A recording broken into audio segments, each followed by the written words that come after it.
Mga langga, tanghalian na naman kaya samahan niyo ako magluto tayo ng adobong manok.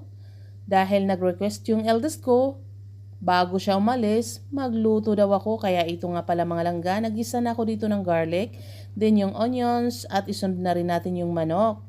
At timplahan natin ng konting salt, then soy sauce, ground pepper, at lagyan natin ng vinegar and of course, yung water. Then halo-haloin natin mga langga. At huwag kalimutan, isunod na rin natin yung potato at yung bay leaves. Then takpan natin malangga hanggat sa lumambot yung potato pati yung manok.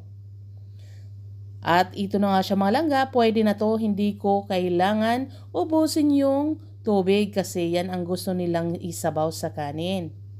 At ito na siya mga langga, luto na. Kaya ito na yung tanghalian ng mga bata. Kaya samahan nyo kami mga langga sa aming tanghalian.